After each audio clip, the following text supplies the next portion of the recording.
Welcome to the last chapter of religion, religious experiences, and spirituality. But even though this will be the last chapter, this will be the most controversial of all. So let's start.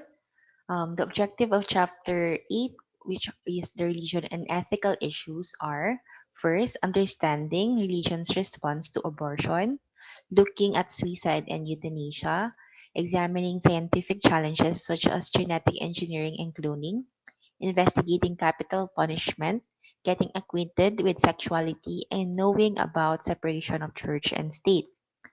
Religion is not about just religion is not just about blessing, fasting, or rituals. It's also about big moral issues of our lives and times.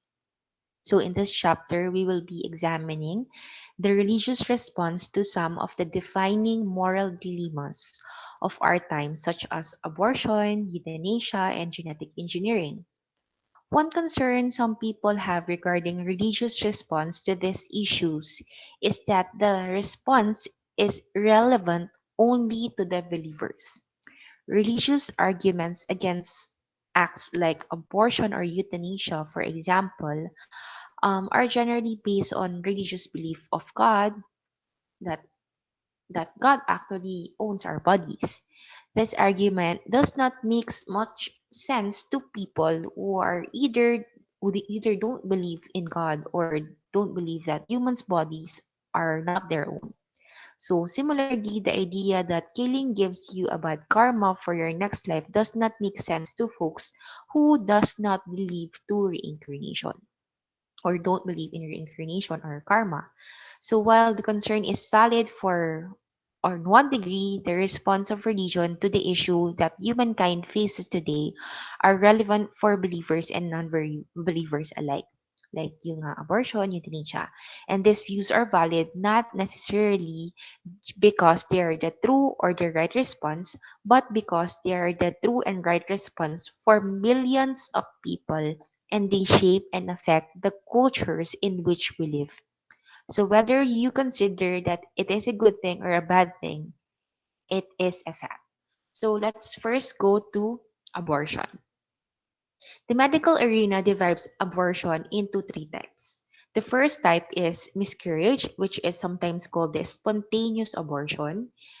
Miscarriage occurs when the fetus dies by natural cause, yung nakunan in the term of Filipinos. Nakunan, yung nanay, miscarriage poses no moral issues because it is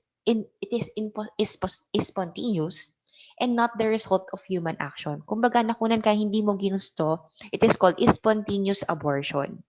So, itong spontaneous abortion na to, and those people na mayroong mga pro-life protests, they saw this spontaneous abortion and they thought it is because of the word abortion, um, it is already morally wrong. So, kumbaga, miscarriage is a layman's term and abortion is the scientific term for it.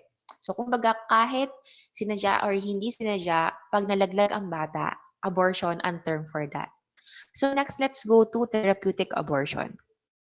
This type of abortion occurs to save the life or some definition also the health of the mother who is at medical risk because of the pregnancy. Some religions such as Judaism and Islam approves this type of abortion while others such as yung Catholics and many branches of Protestant Christianity, particularly evangelical Christian, oppose it. Even Catholic theology, however, which opposes therapeutic abortion to save the life of the mother, actually approves many therapeutic abortion under the Catholic doctrine of double effect, whereby many abortion is morally acceptable if, in trying to save the life of the mother, an abortion is produced as a side effect. So, kumbaga, hindi sinadya. For example, I remember my late tita, when she was carrying her bunso, she was advised by her doctor to do therapeutic abortion because that moment, nung time na yon, it poses health risk not only for her but also for the child. But she pushes through the pregnancy. She did not, of course, sino ba naman yung magulang na gugustuhin mamatay yung anak niya? But of course, in the Filipino sense, hindi natin gugustuhin yan. Kahit na mamatay pa tayo, wag lang mamatay yung anak natin. Kumbaga, mamatay na lang kayong both. So she pushes through and she had a baby girl. But eventually she died and the year after the baby died as well. So kumbaga, hindi din naging long lasting. Pero still okay pa din kasi at least the baby girl enjoyed 6 years of her life. And even though when she was 5, her mother died, at least, di ba, dun sa 6 years, she enjoyed life. Although, more than half of those 6 years, she also suffered from medical conditions because of the pregnancy. Na sinabi na nga ng doctors na it will pose great health risk not only for the mother, my tita, but also for the baby. So she died, and if she did not die, I think she is already 22 years old or 23 years old by this time. So that was many, many years ago. Next kind of abortion is what we call elective abortion. And this is one of the most parang controversial. And in this procedure, the fetus is aborted to end an unwanted pregnancy that poses no particular medical risk for the woman. This type of abortion is the focus of a huge cultural and religious debate. Elective abortion accounts for the majority of abortion performed in the United States each year since 1973, when abortion became legal. So bakit nga ba nagkakagulo? So ito yung abortion na nilaglag mo, uminom ka ng pampalaglag, therefore nalaglag yung bata. So bakit naging issue nga ba yung abortion? So the focus of the debate about abortion falls into two questions. The first one is, when is a fetus considered a person? So that is being it means it possesses a soul already. And next is, who owns the person's body? Yung nanay ba o yung the person or God? So let's go to the first. Who actually or when is the fetus considered a person? Many religions, including several Christian denominations and Islam, take a viewpoint that a fetus is a person beginning at the conception and such possesses basic human rights, including the right to life. So many biblical passages not only mentions fetuses but refers to them as entities created by God. For example, in Job 31:15, did not he who made me in the womb make them? Did not the same one form us both within our mothers? Also in Psalms chapter 22 verse 10, from birth I was cast upon you, from my mother's womb you have been my God. So sinasabi dito na sa tiyan pa lang ng nanay natin, we are already been considered persons by the Judaism and the Christianity. Also in Psalms 139 verse 13, it says, for you created my inmost being, you knit me together in my mother's womb. So it is God who knit you together. Ecclesiastes chapter 11 verse 5, as you do not know the path of wind or how the bodies is formed in the mother's womb, so you cannot understand the work of God and the maker of all things. Also in Isaiah chapter 44 verse 2, this is what the Lord says, he who made you, who formed you in the womb, and who will help you, do not be afraid, O Jacob, my servant, Jeshurun, who have I chosen. So, sa Quran naman, meron ding sinasabi that states that children are gift from God with passages as the Quran chapter 17 verse 31, kill not your children for fear of want, for verily killing them is a great sin. Also in Quran chapter 6 verse 151, slay not your children for fear of poverty, we will provide for you and for them, and kill not the soul which Allah has been made sacred. So, yet medieval Muslim theologians reached a consensus that elective abortion was permissible, although not desirable, as long as the fetus was not fully formed, which they believe happened at 120 days after conception. After 120 days, the mother's health had to be a risk to justify abortion. So, kumbaga, the first 3 months, it's okay for Muslims. in the medieval times. In that case, the actual life of the mother takes priority over the potential life of the infant. So even though the Judaism doesn't consider the fetus to be a person, love nefes who, Judaism nevertheless forbids abortion unless the life of the mother is at stake. So makikita natin dito merong pattern kapag hindi naman in relation with the health of the mother, hindi naman mamamatay yung mother because of the pregnancy. Example is ectopic pregnancy, tumubo yung or nagplant yung fetus outside the uterus. Therefore, it will not pose any health issues. Therefore, hindi permissible for Muslims and Judaism. So Judaism also forbids abortion even if the mother's life is at stake if the fetus is partially delivered. So how does Judaism use pro-choice belief to justify pro-life conclusions? The answer is complex. So, but the main point is that Judaism frames the abortion question another way. Iba yung take nila dito. The question for Judaism is not whether the fetus is not a person, but whether the fetus is or is not innocent. How could the fetus be anything but innocent, di ba? Parang, paano po? According to the Jewish law, anything or anyone who attacks you who attacks you unjustly and threatens your life is called a pursuer or rodef in Hebrew. If you can't get away to safety, you are morally and religiously entitled to kill a pursuer or anyone or anything that attacks you unjustly and threatens your life.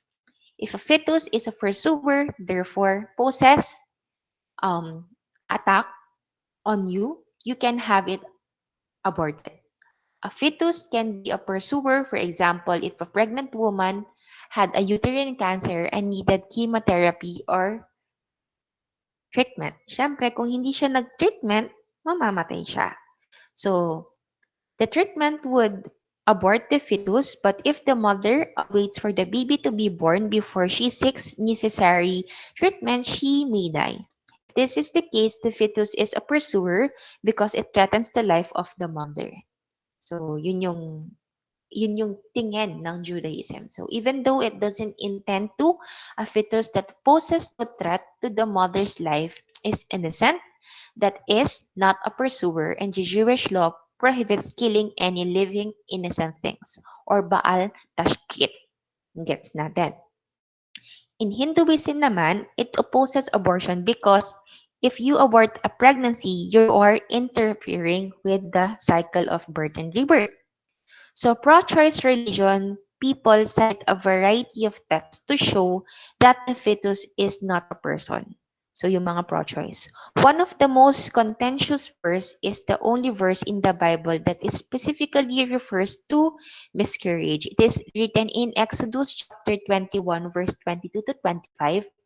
If men who were fighting hit a pregnant woman and she gives birth prematurely, but there is no harm to her, the offender must be fined whatever the woman's husband's demand and the court allows. But if there is harm to her, then you are to take life for life, eye for eye, tooth for tooth, hand for hand, foot for foot, burn for burn, wound for wound, and bruise for bruise.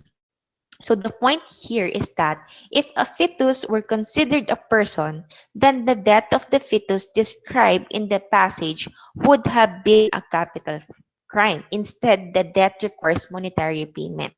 So yun lang naman yung sinasabi. But always remember that the Exodus and the other things outside Ten Commandments are already made by Jews in their own interpretation of the Ten Commandments. So the second is outside. The first one is when is the fetus considered a baby or alive or already a person? The second one is who owns a person's body. So the view of many monotheistic faith is that God owns our body. Therefore, we do not have the right over something we do not own. The biblical passage that support the idea that God owns our body are the creation story of Genesis and the verse in Ezekiel chapter 18 verse 4 It says all souls are mine. This issue doesn't affect only women. Men don't own their own bodies either, and it has ramification beyond abortion issues. Because of the concept that our bodies are not our own, many religions outline what is and is not acceptable use or treatment of the body. So, a few religion, for example, forbids the use of contraceptives and prohibit masturbations. So, abortion is simply another issue that falls within the idea that our body are not our own. As a result, according to most religions, women are not the only one who should decide whether to continue a pregnancy or not. The notion of absolute personal right over one's body is relatively a modern idea, one, one that pro-choice supporters, even religious pro-choice supporters, used to explain why a woman should be the one to make decision about her body, especially in the age of equality and deeper understanding of human autonomy. Let's go to chapter or section 2, which is euthanasia. Euthanasia comes from the Greek word meaning good death. Euthanasia. So, good death. Nowadays, the term refers to painless death or death to end interminable or fruitless suffering. Yung naghihirap na lang, mahaba na lang yung paghihirap.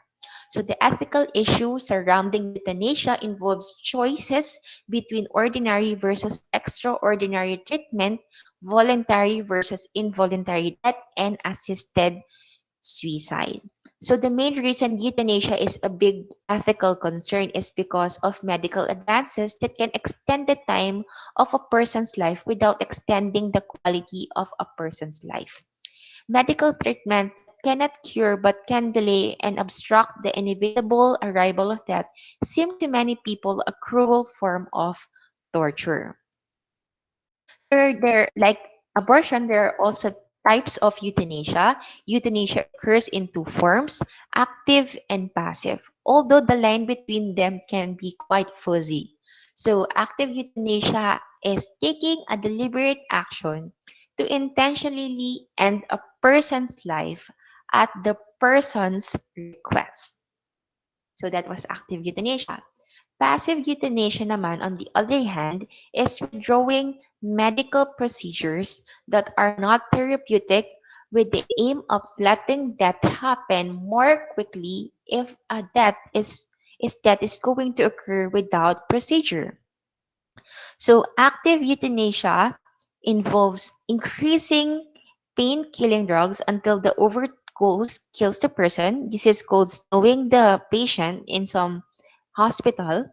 And passive euthanasia is involving taking a patient off a respirator. Nagigets ba natin? So active euthanasia, you put or actively put a person into drugs or in medicine. And then passive naman is getting or pulling off respirator or life support. So what is the religious position on euthanasia? Deliberately taking a life, even a painful one, is quite a bit different form of withdrawing treatment and letting nature take its course, which is, in most cases, inevitably will end in death. For this reason, many religious traditions considered active euthanasia wrong and opposes it as a murder. Passive euthanasia is another matter, one that is much harder to recall. When death is imminent. So, if the action involves stopping medical treatment, which only purpose is to delay death and not heal, there is good religious justification for accepting that the act is a moral act. Example for Judaism is specifically prohibit doing anything to hasten the death of a dying person, but it allows the removal of the obstacle of death. So if you will picture it as an example, a wood chopper is making noise outside the room of a dying person. The noise is keeping the dying person from dying. So yung law is that the wood chopper must stop. Para for this, the rabbis have ruled the removing of medical obstacle to death is also permitted. So other situations are also when the quality of life is an issue. For example, other situations are so clear. What happens, for example, when a person is in a persistent vegetative state will never be awakened from a coma or is being fed through a stomach feeding tubes or intravenous line. His or her condition is not life threatening. So the question is, can you remove feeding tube as an act of passive euthanasia, or you must continue to feed or hydrate the person no matter what the physical condition is? Some say depriving such a person of food and water is the same as starving the person to death. As such, it is active euthanasia or murder. Others says naman that such a person is dying and that feeding in such an unnatural way causes more pain and serves only to delay death. So, what is your stand with this? Mamaya, tignan natin kung ano yung masasabi niya dito. Some religious tradition don't view suffering as evil, like but as a test, a challenge that is part of a spiritual journey of life into death. So, for example, in Islam, is against any form of euthanasia. The reason is that all things, including disability and suffering, comes from Allah. To surrender to Allah will means to trust that He knows best and accept that which He gives you. In dealing with end of life issues, Muslims believe in accepting tragedy with fortitude and making the suffering person as comfortable as possible. Sabi nga sa Quran 3:144, the soul can die but with Allah's permission. So, quality of life arguments for euthanasia are generally outside the religious frame of moral reference. Quality of life does not matter to religious morality. If our lives have high quality, that's good. Nevertheless, even lives that are full of suffering and pain is still gifts from God. So let's go suffering euthanasia in the Eastern religion. Buddhist literature rarely discuss euthanasia. Strong Zen tradition exists in Japan that tolerates suicide, and stories are told of how Siddhartha Gautama allowed monks to kill themselves. So the Theravada Buddhism in Thailand, on the other hand, appears to be decidedly against any form of euthanasia. Hindus considered all life sacred and so would be generally against taking of life. They argue that the issue of euthanasia, from the point of view of motive, taking a life of personal gain is always wrong, but taking life out of compassion for individual might be acceptable. Nevertheless, many of these religion traditions see life as a journey towards enlightenment, the Eastern religion, that can take several lifetimes to achieve. The primary task of this journey is to be purified of attachment, including our attachment to such issues as quality of life. So, speaking of death and euthanasia, let's move on to section 3, which is suicide. Most Western religious tradition condemns suicide for many of the same reason they condemn active euthanasia. Taking your own life for whatever reason shows lack of faith and trust in God. In Islam, suicide is illegal as murder. God, who alone knows the reason for why things way they are, creates why the way they are, creates the own and owns all souls. Life is a test and suffering has purpose even though you may not understand what the purpose is. Besides, suicide doesn't really stop suffering, it simply compounds the problem. The reason is that on earth, souls have less awareness of the truth. After death, however, things become more apparent. So only after that can people can fully realize how their action really hurt others. This acknowledge plagues them because they are unable to make amends. Many Christians traditions see suicide as unforgivable. Why? Suicide is a mortal sin for Catholics especially, that is a sin committed deliberately and in full knowledge of the act. The only way to get back into God's good grace after you commit a mortal sin is to repent. See the problem with suicide? When you had a successful suicide, how can you repent when you're already dead? So nowadays, some Christian tradition, including Roman Catholicism, have softened their stance on suicide being a unforgivable sin. They use the mindset of a person to determine how responsible they are for their action. The argument is that most people are not themselves or not in control of their action when they became desperate enough or depressed enough to see death as the only solution. Therefore, the desperate act of suicide does not automatically cut people off from God's grace. But again, it's a bad idea. So that is the stand of the Catholicism. Let's go to section 4, genetic engineering. The religious command to heal is absolute and unwavering. A few Christian groups believe that transfusion of blood are a violation of biblical commandment not to eat blood. So Christian denomination as such as the Christian Science, Jehovah's Witness, refuse medical treatment. Most religious tradition, however, authorize many clinically proven application of medical science and has the chance of healing. And in this light, healing is giving us a new gene to replace a defective one is no different than healing by giving us a new kidney to replace a defective kidney. The biblical commandment, rapo yirape from Exodus, yapo yirape, or in healing you shall surely heal, refers to the ends, not the means. Religious ethics thus approve any new miracle cue, no matter how unique and different it is from the past, so long as it heals the disease. So the promise and the threat of genetic engineering holds the promise of not only coping with the symptoms of disease but also of eliminating their cause.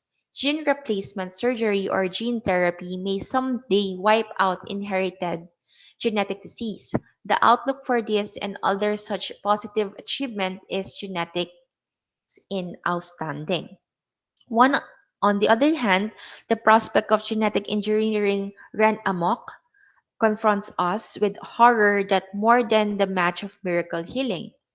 Genetically altered bacteria could wipe out the life of disease and on land because the nature had never evolved to defense against it.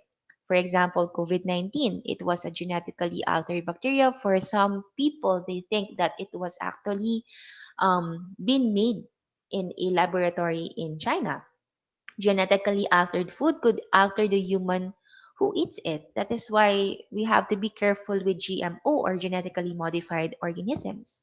Genetically engineered people may in some way lack the mysterious element that makes people human. So, in a world of unrestrained and uncountable genetic engineering, the same science that can produce miracle of healing can also produce abomination of vanity. Cloning can produce a genetically identical version of you in every generation. Genetic counselor would meet with parents to go over all their choices about what traits they want to implant with their child. If it would be their child, after all, how many people of average size, average intelligence, or average talent could produce a child with a brain of Einstein or the athletic ability of Michael Jordan or the artistic talent of Picasso, di ba?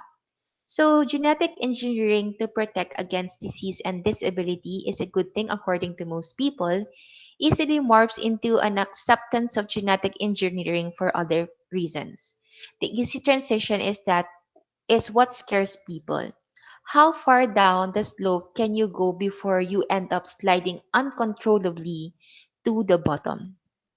So let us ask ourselves this question. If some genetic engineer could offer a new baby an additional 20 points of intelligence, would I refuse for my child?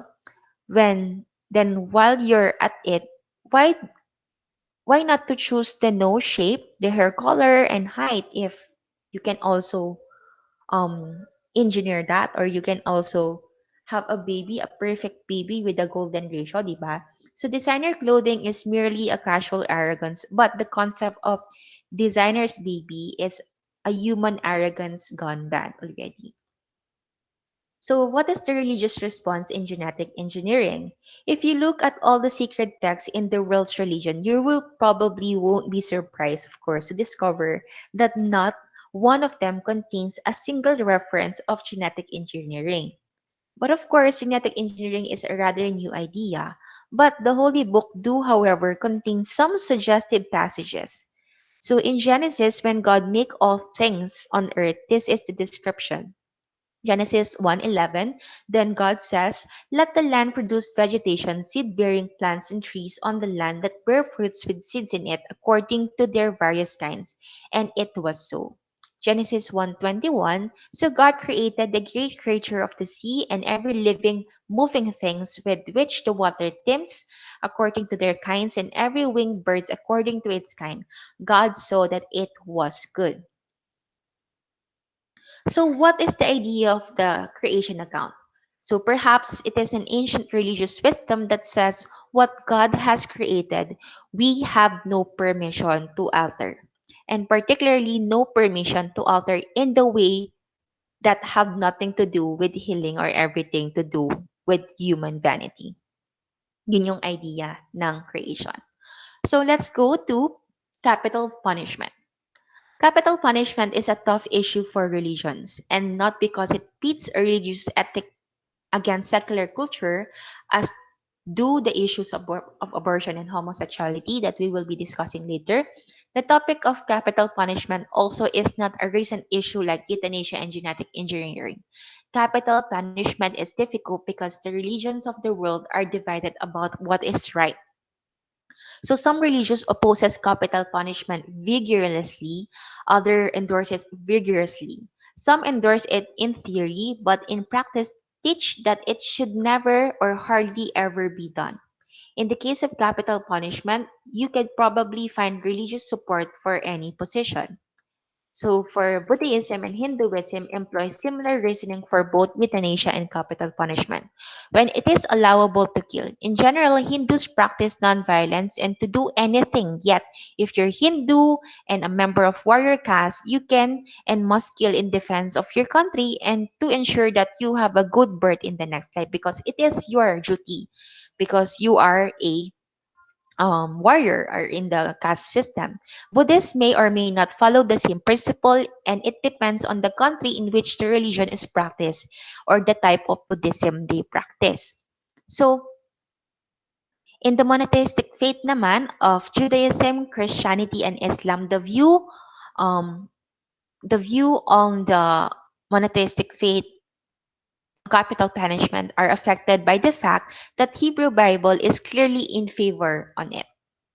So, many crimes described in the Bible are capital offense, including working on Sabbath, insulting your one's parents. Is not clear if Sabbath violators and parents insulter were actually executed, but the message is clear. In Exodus chapter 21, verse 23, it says, "If there is a serious injury, you are to take life for a life, eye for an eye, tooth for a tooth, hand for an hand, foot for a foot, burn for burn, wound for wound, and bruise for bruise for bruise." The form of execution was a stoning in which the convict were placed in a pit and the witness and the judges threw stone as at them until they died. After the biblical period, the rabbis preserved the general support of capital punishment in Judaism, but they severely limited the application. The rabbis put into the rule of evidence of capital cases that made executing more virtually impossible. So, for example, two witnesses had to see the crime and they had to warn the person before he or she did it. So, the note is in the Talmud, Sanhedrin 37b, the judge says to the witness, "Perhaps you saw a man pursuing his fellow into a ruin. You followed him and found him, sword in hand, with blood dripping from it, while the murdered man lying, writhing in pain. So, if this what you saw nothing." Diba? Parang, So, in the sermon naman, the writer of the Gospel of Matthew was ambivalent about biblical law of capital punishment. In the Sermon on the Mount, Jesus criticized the idea of retribution. In Matthew chapter 5, verse 38 to 41, you have heard that it was said, an eye for an eye and a tooth for a tooth. But I tell you, do not resist an evil person. If someone strikes you on the right cheek, turn to him the other also. And if someone wants to sue you and take your tunic, let him have your cloak as well. If someone forces you to go 1 mile, go with him 2 miles. Later, Christian teachers such as Augustine were not as fascist as the Matthew Gospel.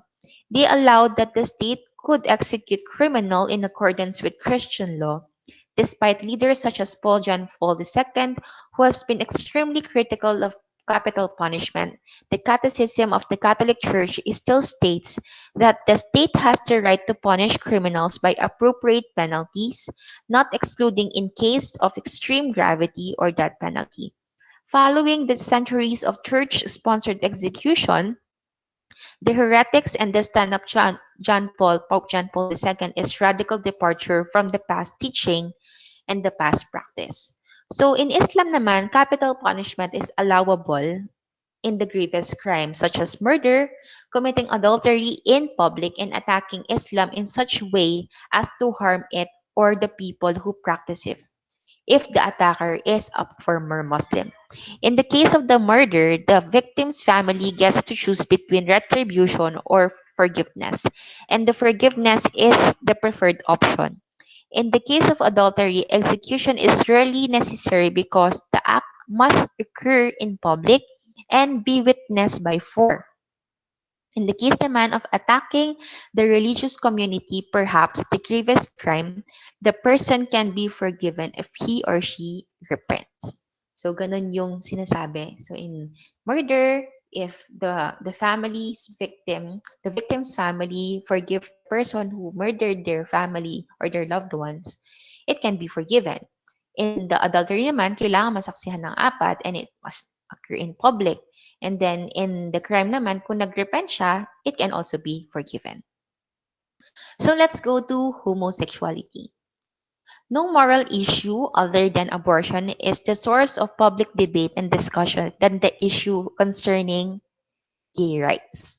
One issue is that question of whether homosexuality or lesbianism are morally disordered state. Not every religious leaders or group can agree on that. Some groups officially condemn homosexuality while groups with other denominations support gay people. So, what does the secret text says about homosexuality? For most part, the response of the world religions is to condemn homosexuality. Some religions condemn them outright, others condemn the action, not the orientation. In other words, you can be homosexual as long as you don't engage in homosexual activities. Because most religions see the purpose of sex as procreation rather than pleasure, homosexuality is either discouraged or condemned.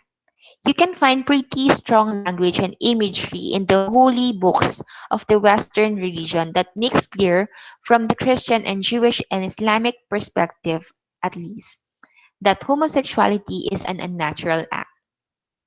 Consider the story in Genesis chapter 19, for example, in which Lot tries to protect the two angels from homosexual rape. Always remember that angels are have no gender, but they take the parang mukha silang lalaki, kumbaga. Gano'n yung itsura. So, that is the context in this. So, the two angels arrived in Sodom in the evening, and Lot was sitting in the gateway of the city.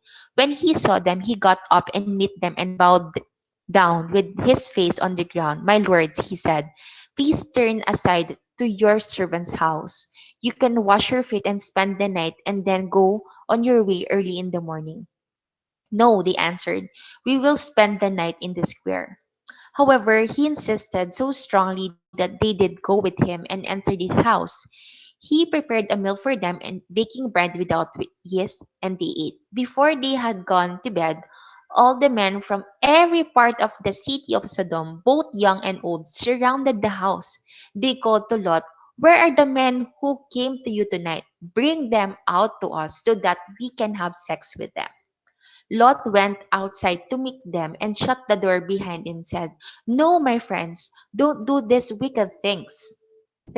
Look, I have two daughters who have never slept with a man. Let me bring them out to you, and you can do what you like with them. But don't do anything to these men, for they have come under the protection of my roof." So obviously Lot, a fairly upright man who was spared from the destruction of Sodom and Gomorrah, finds homosexuality disturbing enough that he is willing to hand over his two daughters to the rapist instead. So next is other passages from the Old and New Testament and Quran that also deals with homosexuality. Leviticus chapter 18 verse 22, "Do not lie with a man as one lies with a woman, that is detestable." So in Romans chapter 1 verse 27, 26 to 27, it also says, "Because of this, you gave them over to shameful lusts. Even their women exchanged natural relation for unnatural ones.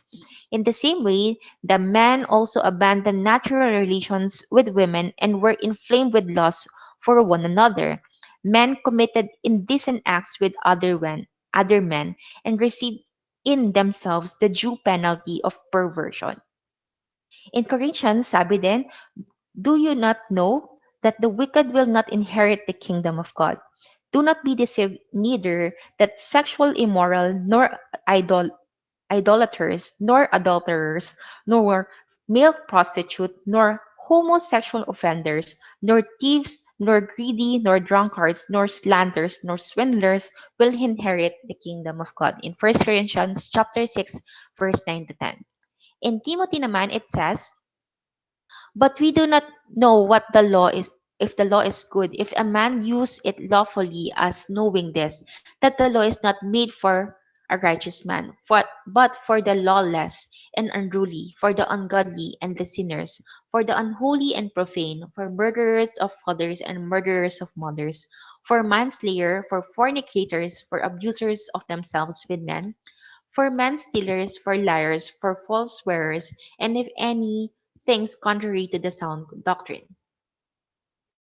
So, sabi din sa Quran, do you come to the meals for amongst the creature and leave your wives whom the Lord have created for you?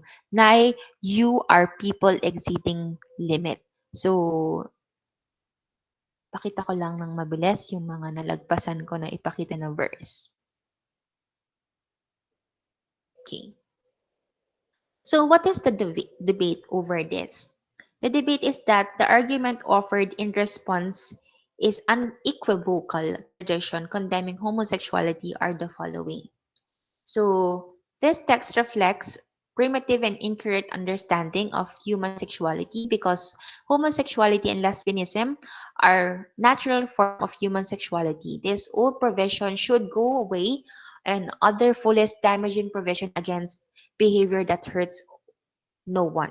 So, ito yung sinasabi ng mga tao that are for homosexuality.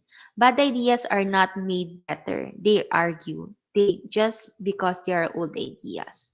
So, bad ideas are not made better. They argue just because they are old ideas. Hindi ba luma na, yun na yung tama. Also, they also say that gayness is not chosen but innate. It's like being left-handed. The sexual orientation is not a majority orientation, but it is normal and natural for some. How could God make something that was innate and also sinful? Sabi naman nila.